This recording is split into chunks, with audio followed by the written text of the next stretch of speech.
दोस्तों जय छत्तीसगढ़ी राजमाटी माया के फुलवारी आपका हार्दिक अभिनंदन करती है, आपका हार्दिक स्वागत करती है। दोस्तों आज गुरु घासीदास बाबा की जयंती पर आप सभी को बहुत बहुत धन्यवाद और बहुत बहुत हार्दिक। आप लोगों को देखने सुनने के लिए मिलेगा एक प्यार भरा गीत जिनके बोल है, हम तेरे शहर में आए हैं मुसाफिर की तरह। जब दोस्तों कहते हैं कि हर किसी की कहानी नहीं होती और यादें कभी पुरानी नहीं होती, हर किसी की कहानी नहीं होती, यादें कभी पुरानी नहीं होती और प्यार तो अमर है संसार में, वरना गौरी राधा काले श्याम की दीवानी न होती, दीवानी न होती।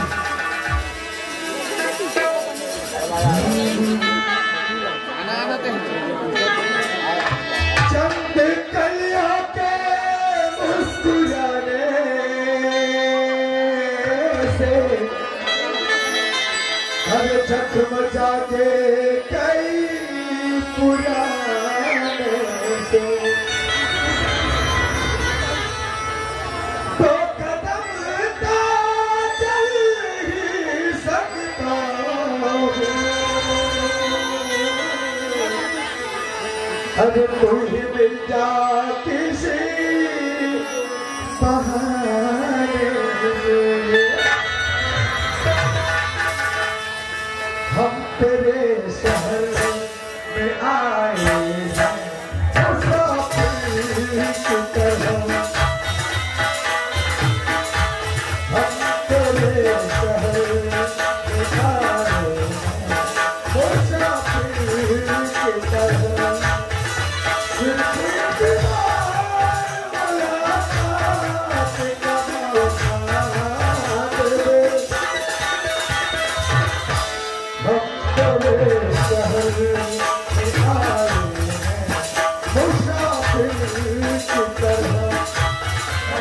तो आइए दोस्तों, जैसे कि आप सभी को ज्ञात है कोई भी कार्यक्रम की शुरुआत करने से पहले देवी देवताओं की पूजा की जाती है। तो आइए आज की कार्यक्रम की शुरुआत करते हैं श्री गणेश जी की वंदना, जिसे लेकर के आ रहे हमारे साथी कलाकार जिसमें है मिस्टर अमर सिंह चौहान जी और लविश में है मिस रूपाली साहू जी, मिस पूजा साहू जी, मिस रागिनी पटेल जी और मिस रुक्की यादव जी। तो आइए इन सभी कलाकारों के साथ आपको ले चलते हैं श्री गणेश जी की वंदना की ओर।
माता बहनों, आप सभी को साक्षी रखते हुए और मां सेवा वाली मां चंडी को साक्षी रखते हुए आप लोगों को ले चलते हैं श्री गणेश जी की वंदना की ओर। तो आइए दोस्तों, श्री गणेश जी की वंदना के साथ आज के इस कार्यक्रम की शुरुआत करते हैं। एक बार